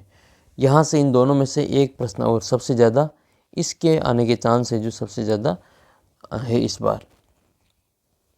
फिर तीसरा क्वेश्चन इम्पोर्टेंट है इसका, और तीसरे के बाद में आपका जो 9वां 10वां क्वेश्चन है वो भी ठीक ठाक है, इसलिए इनको भी एक बार देख लेना। त्रिभुजों की समरूपता के लिए कसौटियाँ क्या है, तो कोण बराबर हो, संगत कोण और संगत भुजाओं का अनुपात बराबर होना चाहिए, तो दोनों त्रिभुज समरूप होते हैं। इसमें जो आपके समरूप का निशान है वो देख लेना। समरूप ये जो निशान वो समरूप का है, बराबर लगा के लिखेंगे ये सर्वांग सम का है। तो सर्वांग सम के लिए ये निशान काम में लेते हैं, जबकि समरूप के लिए केवल ये वाला जो निशान है वो काम में लिया जाता है। तो इसमें आपका जो प्रमेय 6.3 है, ये ट्रिपल ए कसौटी के रूप में भी इसको जाना जाता है। इसके अलावा अगर किसी दो त्रिभुजों के दो दो कोण बराबर है, तो तीसरा कोण अपने आप ही उनके बराबर हो जाएगा। फिर नेक्स्ट आपकी जो क्वेश्चन बनता है इम्पोर्टेंट, वो सभी जो आपके नियम दे रखे हैं, एस एस ए एस और जो ए एस ए या फिर जो साइड एंगल साइड हैं, ये सभी आपके जो इम्पोर्टेंट प्रश्न बनते हैं। उदाहरण नंबर जो 4 है वो वेरी वेरी मोस्ट इम्पोर्टेंट है, इसको अच्छे प्रकार से एक बार ज़रूर देख लेना, उदाहरण नंबर 4 को। फिर इसके बाद में जो आपका प्रश्न बनता है इम्पोर्टेंट, वो उदाहरण नंबर 6 में बनता है। यहाँ से भी क्वेश्चन वो कई बार पूछा हुआ क्वेश्चन है ये भी। इसके अलावा आपका जो क्वेश्चन बनता है वो प्रश्नावली से बनता है, प्रश्नावली 6.3 में। इसका जो क्वेश्चन नंबर 2 है, 6.3 नहीं, अच्छा 6.3 ही है, तो 6.3 का जो क्वेश्चन नंबर 2 है वो वेरी वेरी मोस्ट इम्पोर्टेंट है। दूसरा question very very most important है। इसके अलावा आपके जो क्वेश्चन बनते हैं वो, इसका जो उदाहरण क्वेश्चन नंबर 15 है, लंबाई 6 मीटर वाले ऊर्ध्वाधर स्तंभ की भूमि पर छाया की लंबाई 4 मीटर है। तो ये वाला क्वेश्चन बहुत ही इम्पोर्टेंट लगता है, इसको आप लगा लें टिक। फिर आ जाएगी आपकी 7वीं प्रश्नावली, जिसका नाम क्या है, निर्देशांक ज्यामिति। अब निर्देशांक ज्यामिति में आपके 7 नंबर की प्रश्नावली, 4 क्वेश्चन आएंगे इस प्रश्नावली में से। इस चैप्टर में से आपके टोटल 4 क्वेश्चन आएंगे। एक अभ्यासोदक आएगा MCQ, एक रिक्त स्थान, एक लघुत्तरात्मक और एक दीर्घ लघुत्तरात्मक प्रश्न पूछा जाएगा। तो इसमें जो इम्पोर्टेंट फैक्ट है वो कौन कौन से देख लेते हैं। तो एक तो आपका ये है, ये किसी बिंदु की y अक्ष से दूरी उस बिंदु का x निर्देशांक या भुज कहलाता है। किसी बिंदु की x अक्ष से दूरी उस बिंदु का y निर्देशांक या फिर इसको ऑर्डिनेट या फिर कोटि कहते हैं। भुज को अब्सिसा कहते हैं और कोटि को ऑर्डिनेट कहा जाता है। तो भुज जो है वो x निर्देशांक है और कोटि इसका y निर्देशांक है। कोई बिंदु अगर x अक्ष पे है तो उसमें y का मान 0 हो जाएगा, x अक्ष पे y का मान 0 होता है, और कोई y अक्ष पे है तो उसमें आपका x का मान क्या हो जाएगा, 0 हो जाएगा। तो इसमें एक लाइन दे रखी है कि 2 चर वाले रेखीय समीकरण को जब एक आलेखीय रूप में निरूपित करेंगे तो हमें एक सरल रेखा प्राप्त होती है, और द्विघात जो समीकरण है इसका जो ग्राफ बनेगा वो परवलय की जैसा या पैराबोला बनता है। फिर है आपके इम्पोर्टेंट फैक्ट आपके पेज नंबर 114 के ऊपर, ये 114 पेज नंबर पे है। ये आपके PQ दो बिंदुओं के बीच की दूरी जो क्या हो जाएगी, √(x2 - x1) का whole square plus y2 - y1 का होल स्क्वायर। और दूरी ऋणात्मक होती है, यानी कि हम केवल उसको धनात्मक जो मान आएगा उसी को हम इसमें स्वीकार करेंगे।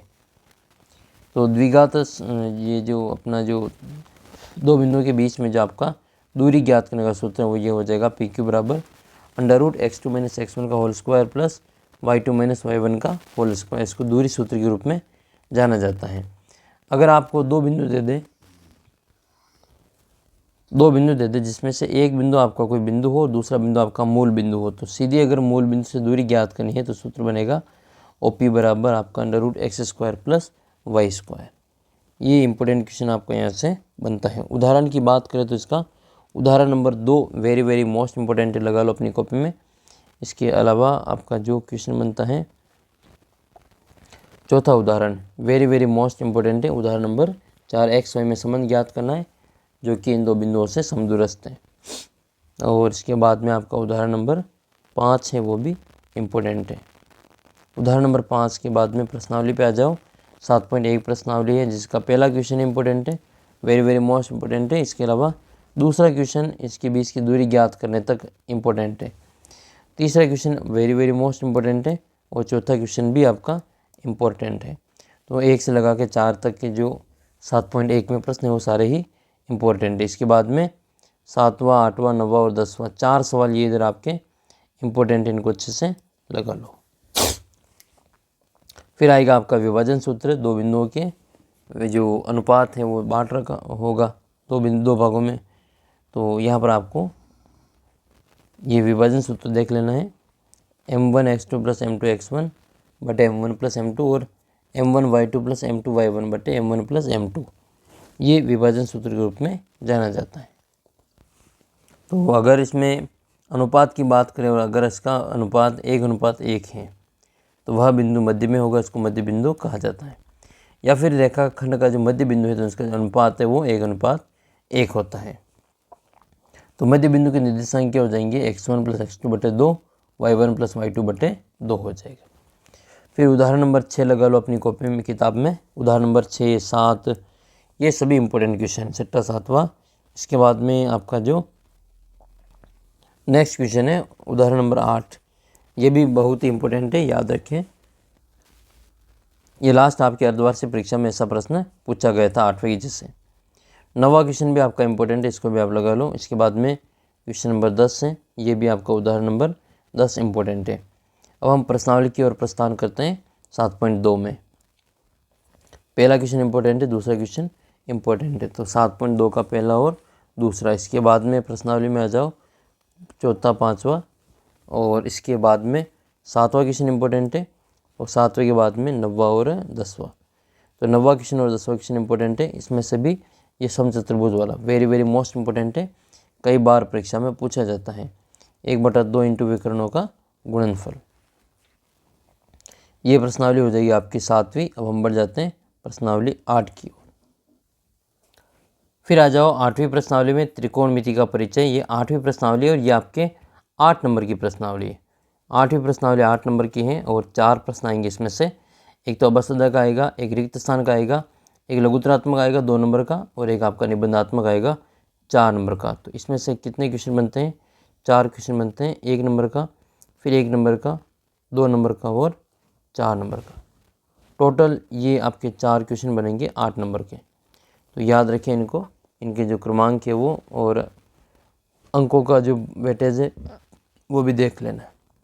8वीं प्रश्नावली में जो आपका इम्पोर्टेंट क्वेश्चन बनता है उसमें से ये जो बीच में लाइन दे रखी है इसमें से आपको प्रश्न पूछ लेंगे कि ट्रिग्नोमेट्री जो शब्द हैं वो इसकी उत्पत्ति कहाँ से हुई, तो ग्रीक शब्दों से हुई है।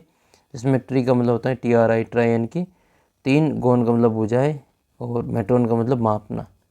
तो त्रिकोणमिति गणित की ऐसी इसमें शाखा है जिसमें त्रिभुज की भुजाओं और कोणों के बीच के संबंधों का अध्ययन किया जाता है।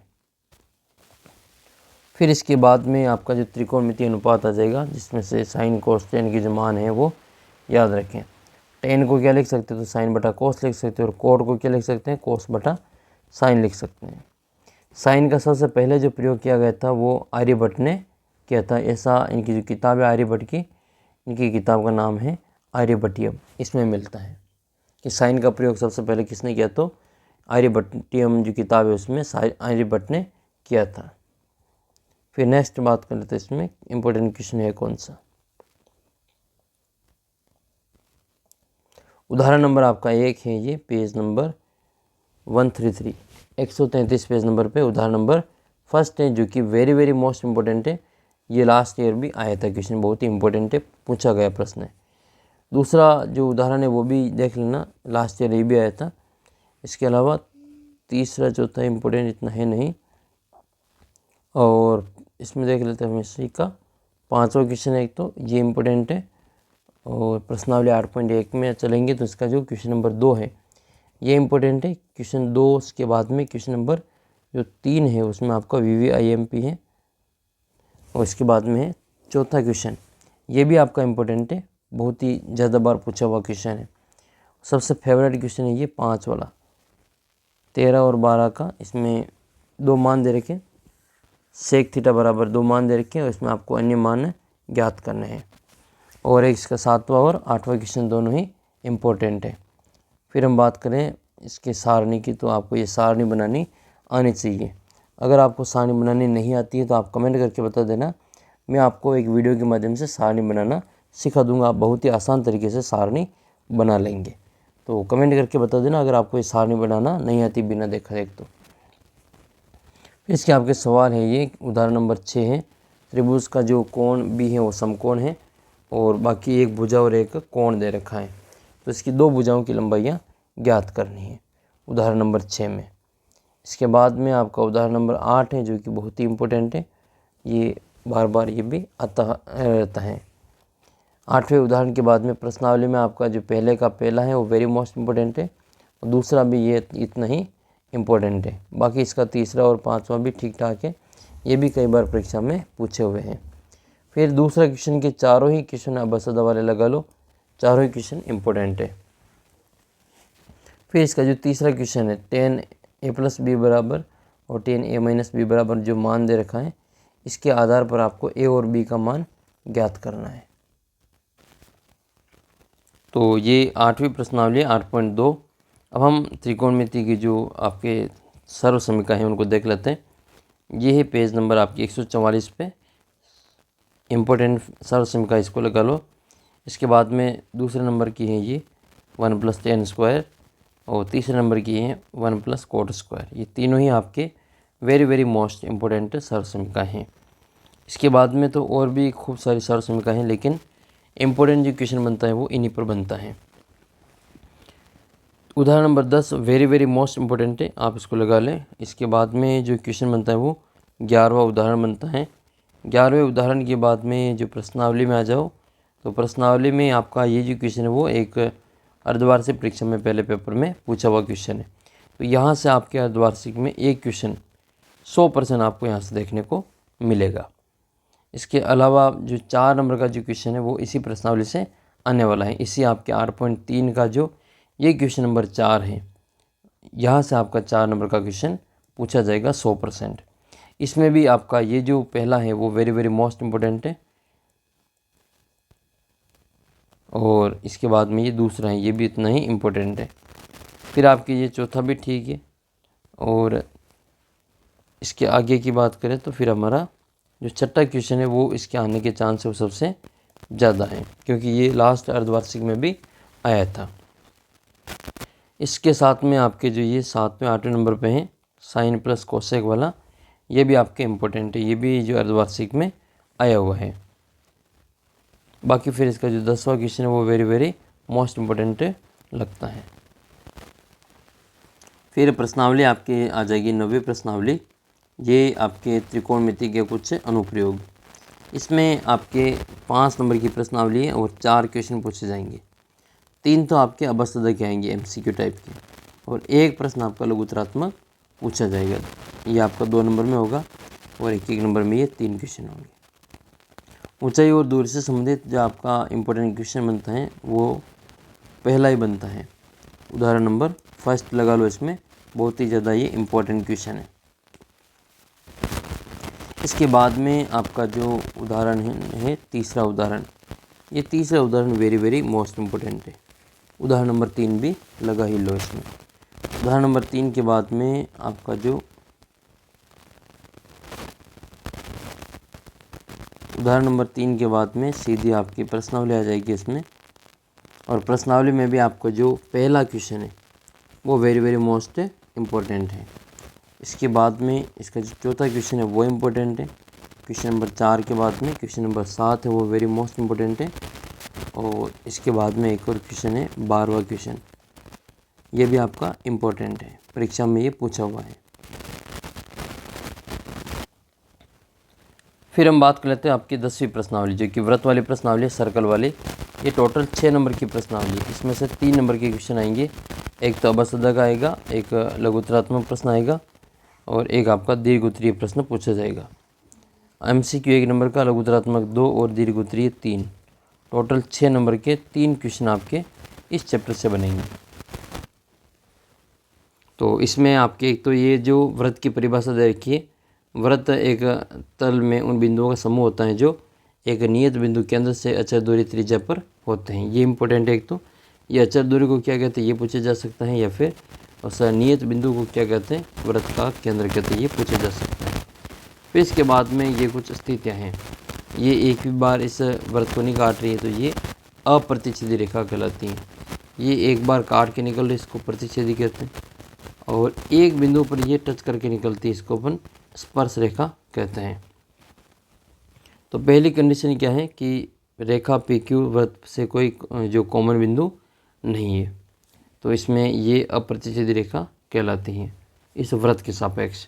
दूसरे में 2 बिंदुओं पर काट के निकल रही है, तो ये रेखा PQ व्रत में 2 बिंदुओं यानी कि A और B पर जो छेद करके निकल रही है, जिसको छेदक रेखा कहते हैं। फिर तीसरे कंडीशन यह है कि इसमें केवल एक ही बिंदु पर आपकी जो स्पर्श रेखा प्रतिच्छेद कर रही है, तो उसको स्पर्श रेखा कहते हैं।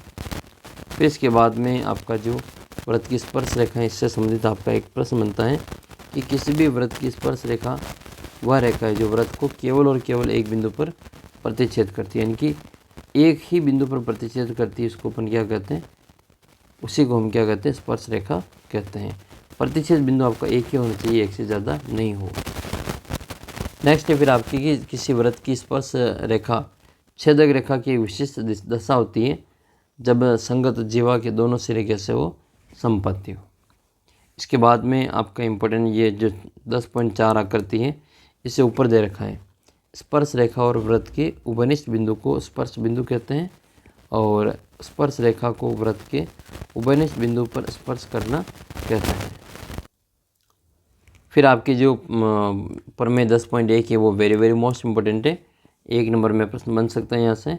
इसके अलावा ये कि व्रत के किसी बिंदु पर एक और केवल एक स्पर्श रेखा होती है, एक बिंदु पर एक ही स्पर्श रेखा होती है, लेकिन स्पर्श रेखा से त्रिज्या को समाहित करने वाली रेखा को व्रत के उस बिंदु पर अभिलंब भी कहते हैं। 10.1 में इम्पोर्टेंट क्वेश्चन बनेगा आपका पहला क्वेश्चन, जिसका उत्तर हो जाएगा आपके एक व्रत के ऊपर अनंत बिंदु होते हैं तो अनंत स्पर्श रेखाएं खींच सकते हैं।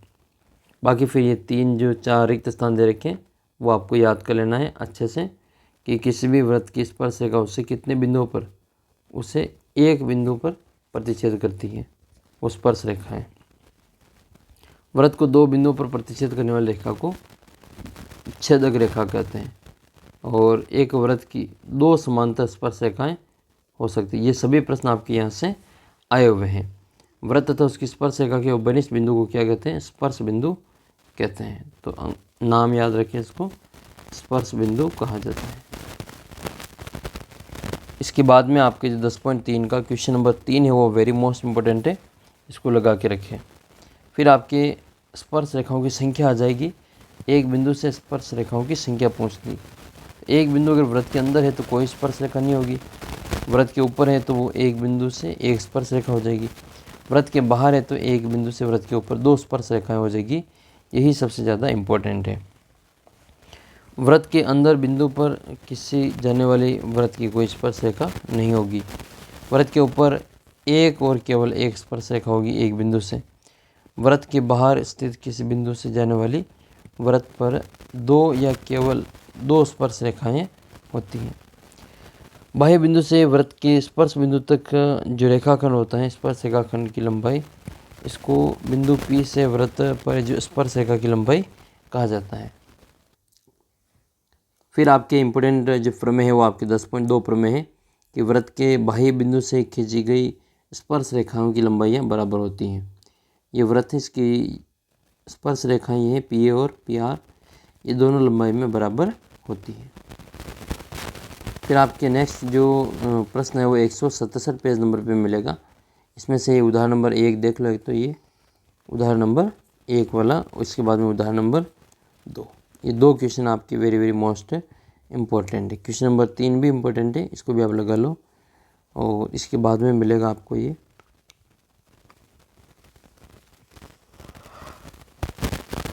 प्रश्नावली 10.2 में 10.2 में इम्पोर्टेंट लगा लो। पहला क्वेश्चन, दूसरा क्वेश्चन इम्पोर्टेंट है, इसके बाद में तीसरा, चौथा और ये छठा क्वेश्चन। इसके अलावा छठे के बाद में आपका 8वां क्वेश्चन बहुत ही ज़्यादा इम्पोर्टेंट है। 8वें के बाद में आपका जो 10वां क्वेश्चन है, 10वां, 11वां और 13वां, तो ये 3 क्वेश्चन आपके पेज नंबर 170 पर है। 10वां प्रश्न, 11वां प्रश्न और 13वां प्रश्न। प्रश्नावली आपकी 11वीं है, वृत्तों से संबंधित क्षेत्रफल। ये 5 नंबर का चैप्टर है, इसमें से 4 क्वेश्चन आएंगे।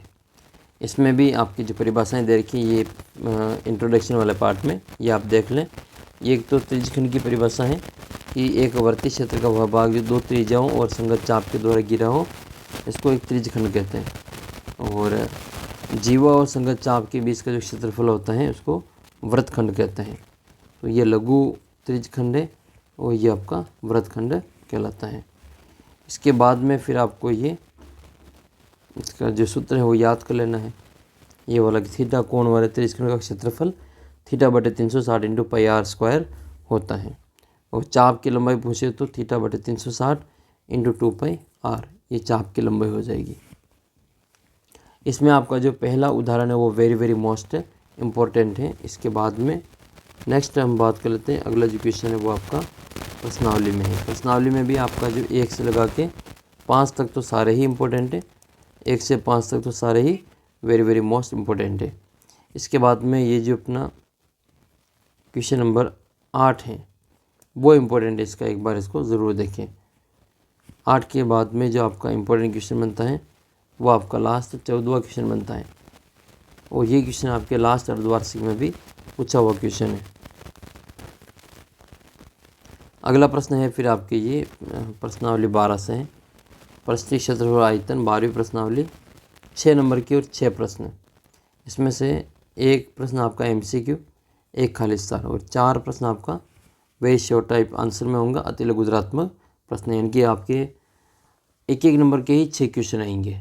तो 12वें पार्ट में आपके बड़े क्वेश्चन आने की चांस नहीं है, सभी आपके 1-1 नंबर के ही क्वेश्चन होंगे। इसमें आपको गणगनाभ, शंकु, बेलन, गोला इनके बारे में अच्छे से पढ़ लेना है। फिर इसके बाद में इम्पोर्टेंट क्वेश्चन बनता है उदाहरण नंबर 1। उदाहरण 1 के बाद में अगला जो क्वेश्चन बनेगा वो आपका प्रश्नावली का ही है, बहुत ही ज़्यादा इम्पोर्टेंट है। ये कई बार पहले भी आया हुआ है। जैसे पहला सवाल है, दूसरा, तीसरा, चौथा, तो 1 से 4 तक ये जो सारे सवाल है वो इम्पोर्टेंट है 12.1 में।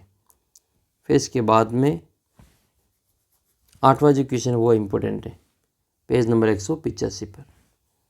इसके बाद में आपके ठोसों के संयोजन का आयतन है, तो इसमें आयतन में आपका जो पहला क्वेश्चन है वो सबसे ज़्यादा इम्पोर्टेंट है। एक तो ये 7वां है उदाहरण नंबर 7 है 187 पेज नंबर पे, ये इम्पोर्टेंट है यहाँ से। इसके अलावा आपकी जो प्रश्नावली है 12.2, इसका पहला क्वेश्चन वेरी मोस्ट इम्पोर्टेंट है, ये कई बार परीक्षा में पहले भी आया हुआ है, इसलिए इसको आप अच्छी प्रकार से नोट कर लो। इसके बाद में आपका इम्पोर्टेंट क्वेश्चन बनता है चौथा क्वेश्चन, तो ये भी आप लगा लो इसमें। और चौथे के बाद में आपका इसमें ज़्यादा कोई इतना इम्पोर्टेंट है नहीं, तो एक ये छठा क्वेश्चन और ज़रूर देख लेना, ये भी आपके इम्पोर्टेंट ही है। इसके बाद में आपका जो प्रश्नावली है वो 13वीं प्रश्नावली है सांख्यिकी वाली। ये 13वीं प्रश्नावली 13 नंबर की है और 8 क्वेश्चन आएंगे। बहुत ही ज़्यादा वेटेज है, ये कम नहीं होते, बहुत ही अच्छे नंबर आ जाएंगे अगर आप इनमें कुछ जो गिनी चुनी चीज़ें हैं उनको अच्छे से कर लेते हैं। तो बाकी जो विद्यार्थी ऐप के ऊपर जो टेस्ट वगैरह लेना चाहते हैं वो टेस्ट सीरीज ज्वाइन कर सकते हैं। आपकी जो बहुत ही ज़्यादा फ़ायदा मिलेगा उस टेस्ट सीरीज से, और आप टेस्ट वगैरह दे सकेंगे, पेपर वगैरह आपको सारा उसमें ऐप की जो टेस्ट सीरीज उसमें आपको ये मिल जाएगा। तो 8 प्रश्न में होंगे क्या क्या, 2 तो खाली स्थान वाले, 4 अति लघुतरात्मक, यानी कि 4 और 2 6 नंबर की जो प्रश्न हैं वो तो केवल 1-1 नंबर के होंगे। और एक लघुत्तरात्मक होगा और एक आपका निबंधात्मक प्रश्न पूछा जाएगा। तो इसमें आपके क्या क्या हैं, तो एक तो केंद्रीय प्रवृत्ति के माप हैं। तो केंद्रीय प्रवृत्ति के 3 मापक हैं, माध्य है, माध्यक है और बहुलक है। तो माध्य, माध्यक और बहुलक, ये तीनों ही आपके जो केंद्रीय प्रवृत्ति के माप कहलाते हैं। प्रश्न ये बन सकता है कि कौन सा केंद्रीय प्रवृत्ति का माप है और कौन सा नहीं है। संचय बारंबारता जो सारणी वक्र हैं वो किसके लिए बनाते हैं, तो त्वरण कहलाता है। उस जो आपका CF होता है, CF कर्व, या आपका त्वरण या फिर आपके उगाईवाज कहलाती हैं। ठीक है, त्वरण के रूप में इसको जाना जाता है। फिर आपके जो सूत्र हैं वर्गीकृत आंकड़ों का वो याद कर लेना, माध्य ज्ञात करने का। x बार बराबर सिग्मा एफ एक्स बड़ा सिग्मा एफ। उदाहरण नंबर 1 वेरी मोस्ट इम्पोर्टेंट है। किसी स्कूल की 10वीं के 30 विद्यार्थियों के द्वारा गणित के एक पेपर में 100 में से प्राप्त किए गए अंक नीचे दी गई सारणी में दिए गए हैं। इन विद्यार्थियों द्वारा प्राप्त अंकों का मध्य ज्ञात कीजिए। यह आपका जो इसमें इम्पोर्टेंट क्वेश्चन बनता है। इसके अलावा आपका जो इम्पोर्टेंट क्वेश्चन बनता है वो ये पेज नंबर आ जाओ 193 में। ये जो आपके सारणी दे रखी है वेरी वेरी मोस्ट इम्पोर्टेंट है। यहाँ से 100% आपका जो प्रश्न है वो बनेगा। इसके अलावा प्रत्येक वर्ग का मध्य बिंदु होता है, इसको वर्ग चिन्ह या मिड पॉइंट कहते हैं, और ये उस वर्ग में आने वाले सभी परीक्षणों का जो प्रतिनिधित्व माना जा सकता है। वर्ग चिन्ह क्या होता है, तो ऊपरी सीमा और निम्न सीमा को जोड़ते हैं और 2 का भाग लगाते हैं। फिर आपका वर्ग चिन्ह का एक उदाहरण दे रखा है, 10 से 25 का वर्ग चिन्ह कितना होगा, तो निम्न सीमा 10 है, उस सीमा 25 से दोनों को जोड़ेंगे तो 35 हो जाएगा। 35 में 2 का भाग देंगे तो ये आपका 17.5 आंसर आएगा। इसके लिए ये टेबल भी बहुत ही इंपॉर्टेंट है, इसको भी आप तैयार कर लें। ठीक है, ये क्वेश्चन भी आपकी जो कई बार परीक्षा में आया हुआ है। तो 13.3 सारणी पे ये माध्य ज्ञात करना है। तो माध्य ज्ञात करने की इस विधि को क्या कहते हैं, प्रत्यक्ष विधि कहते हैं, या डायरेक्ट मेथड भी इसको कहा जाता है। फिर आपके कल्पित मध्य विधि का जो एक सवाल आ जाएगा यहाँ से 13.4 सारणी से, वही सारणी है, केवल इसमें डी का मान इसमें नया निकाला है। इसके बाद में फिर आपका आ जाएगा सवाल जो कि काफ़ी इम्पोर्टेंट है और कई बार आया हुआ है। माध्य ज्ञात करने की एक और विधि है पग विचलन विधि, स्टेप डेविएशन मेथड कहते हैं इसको, ये भी याद रखें। इसमें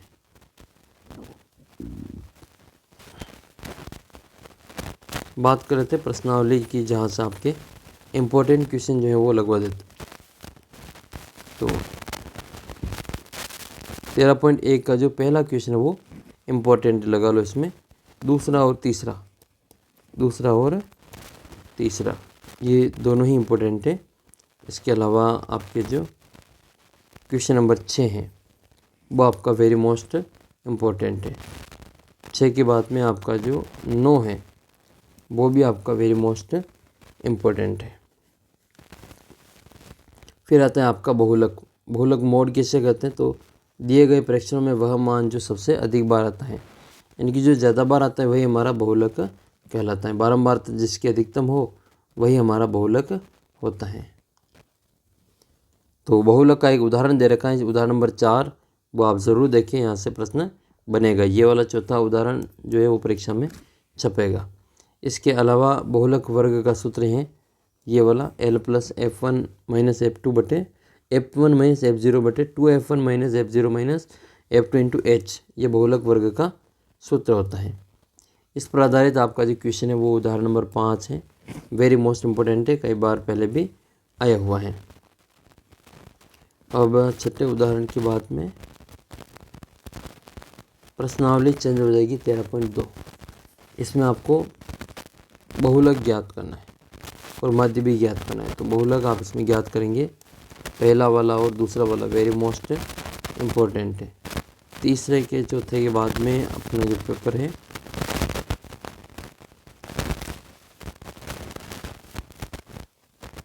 तो ये पहला दूसरा लगा लिया। इसके बाद में आपका इम्पोर्टेंट क्वेश्चन बनता है वो, इसका जो लास्ट क्वेश्चन है वो वाला, छठा क्वेश्चन आपका इसमें बहुलक वाला है, ये इम्पोर्टेंट है। फिर आ जाएगा आपका माध्यक। माध्यक जो है वो केंद्रीय प्रवृत्ति का ऐसा मापक है जो सबसे बीच का मान देता है। इंपॉर्टेंट क्वेश्चन है, अभ्यास में बन सकता है। इसके लिए आपको CF ज्ञात करना पड़ेगा, संचय बारंबारता सारणी में इसमें ज्ञात करते हैं। तो इसके भी इम्पोर्टेंट देख लेते हैं कौन कौन से क्वेश्चन है वो सबसे ज़्यादा इम्पोर्टेंट है। ये आपका माध्य का सूत्र है कि L + N/2 - CF/F H, ये हमारा माध्य का सूत्र है। प्रश्नावली में आपके इम्पोर्टेंट क्वेश्चन बनेंगे। एक तो ये उदाहरण नंबर 8 के जैसा एक सवाल है, वो वाला वेरी मोस्ट इम्पोर्टेंट है। 525 इसका माध्यक दे रखा है और आपको उसमें XY का मान ज्ञात करना है। फिर आ जाएगा माध्यक और बहुलक, तीनों में आपके संबंध बताना है। तो केंद्रीय प्रवृत्ति के 3 माप हमने देखे, तो सबसे अधिकतर प्रयोग होने वाला मापक कौन सा है? माध्य है। ये प्रश्न बनेगा आपके कि केंद्रीय प्रवृत्ति का अधिकतर प्रयोग होने वाला मापक कौन सा है? वो आपका माध्य हो जाएगा, क्योंकि ये सभी प्रेक्षणों पर आधारित होता है और दोनों चरम मानों के बीच में स्थित होता है। इसके बाद में आपके बहुलक माध्यक आ जाएगा उन समस्याओं में जहाँ व्यक्तिगत प्रेक्षण महत्वपूर्ण नहीं होते हैं और एक प्रतीकात्मक प्रेक्षण ज्ञात करना चाहते हैं, तो उसमें माध्यक जो है वो अधिक उपयुक्त रहता है। और किसी की रुचि जाननी हो, लोकप्रिय वस्तु का पता करना हो, तो फिर बहुलक निकालते हैं। जहाँ अधिकतर आने वाले मान स्थापित करने हो, सबसे अधिक लोकप्रिय वस्तु का पता करना हो, तो बहुलक सबसे अधिक अच्छा विकल्प हो सकता है। अब आपके माध्यक और बहुलक, इन तीनों में जो ये संबंध है वो वेरी मोस्ट इम्पोर्टेंट है। ये आप लिख लो कहीं पे भी, बहुत ही ज़्यादा काम आने वाली है। 13.3 का जो सवाल नंबर 1 है वो इम्पोर्टेंट है। दूसरा सवाल ये भी इम्पोर्टेंट है। इसके बाद में जो अगला क्वेश्चन है वो आपका है ये क्वेश्चन नंबर 5 और 6। तो 5वां और 6ठा है, ये भी जो क्वेश्चन है वो वेरी मोस्ट इम्पोर्टेंट है। 6ठे के बाद में ये 7वां क्वेश्चन है, ये भी आपका इम्पोर्टेंट ही है। इसके बाद में फिर आपकी लास्ट प्रश्नावली बचती है प्रायिकता 4 नंबर की है और 4 क्वेश्चन आएंगे।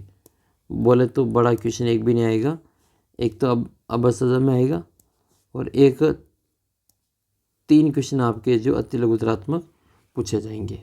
तो टोटल 4 क्वेश्चन 4 नंबर के हो जाएंगे। बहुत ही महत्वपूर्ण ये प्रश्नावली है और अच्छा स्कोर आप इसमें कर सकते हैं। ऐप को ज़रूर डाउनलोड कर लेना, अपना जो व्हाट्सएप ग्रुप है, टेलीग्राम ग्रुप है, उसको भी ज्वाइन कर लो और अपने सभी दोस्तों के साथ में इस वीडियो को शेयर जरूर करना। 14वीं प्रश्नावली प्रायिकता की है, तो इसमें से आपको एक तो इसका सूत्र है वो याद कर लेना है, ठीक है। अनुकूल परिणाम बटे कुल परिणाम वाला, ठीक है, ये वाला, ये सबसे ज़्यादा ही इम्पोर्टेंट है। और ये जो परिभाषा दी गई थी वो पीयरे साइमन लाप्लास के द्वारा दी गई थी। इसमें एक इतालवी भौतिक शास्त्र और गणितज्ञ हैं ई गार्डन, तो जे गार्डन, तो इनकी किताब जो है वो आपके the book on the games of chance, ये बहुत ही इम्पोर्टेंट किताब है, इनका भी नाम आप याद रखें। इसके बाद में आपका जो उदाहरण नंबर 1 है वो वेरी मोस्ट इम्पोर्टेंट है। एक सिक्के को उछालने पर चित्त या पट आने की प्रायिकता। उदाहरण नंबर 2 वेरी मोस्ट इम्पोर्टेंट हो जाएगा ये भी। इसके बाद में किसी भी प्रयोग की वह घटना जिसका केवल एक ही परिणाम हो उसको अपन प्रारंभिक घटना एलिमेंट्री इवेंट कहते हैं। जैसे एक उदाहरण में 2 घटनाएं ई और एफ प्रारंभिक घटनाओं के रूप में जानी जाती हैं और किसी भी प्रयोग की सभी प्रासंगिक प्रारंभिक घटनाओं की प्रायिकताओं का योग हमेशा 1 होता है। फिर आपके पास से वाला सवाल है उदाहरण नंबर 3 है, ये इम्पोर्टेंट है।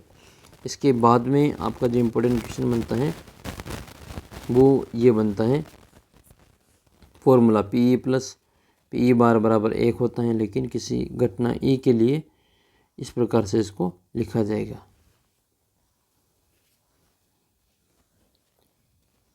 फिर उस घटना जिसका घटित होना असंभव हो इसकी प्रायिकता 0 होती है और ऐसी घटना को एक असंभव घटना या इम्पॉसिबल इवेंट के रूप में जाना जाता है।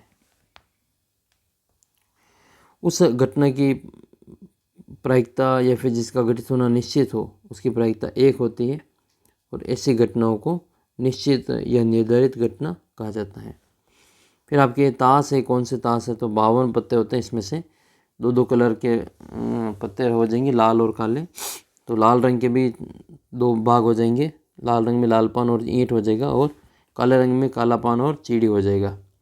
इन दोनों में 13-13 के पत्ते 26-26 यानी कि 52 हो जाएगा। और प्रत्येक 13-13 के सेट में 13-13 के 4 सेट हो जाएंगे और प्रत्येक सेट में एक इक्का होगा, एक बादशाह होगा, एक बेगम होगी और एक गुलाम होगा। ये जो बेगम, बादशाह, गुलाम, ये तीनों ही आपके जो एक फ़ोटो वाले चित्र होते हैं कार्ड, इसलिए इनको तस्वीर वाले पत्ते कहा जाते हैं। फिर फेस कार्ड इनको कहा जाता है। उदाहरण नंबर 4 वेरी मोस्ट इम्पोर्टेंट है। इसको कई बार आप ज़रूर देखें, परीक्षा में कई बार पहले आए हुए हैं। उदाहरण नंबर 4, इसके बाद में उदाहरण नंबर 5, उदाहरण नंबर 6, ये सबसे ज़्यादा ही इम्पोर्टेंट क्वेश्चन है। फिर उदाहरण नंबर 8 आ जाएगा, जो कि काफ़ी इम्पोर्टेंट प्रश्न है ये। उदाहरण नंबर 8,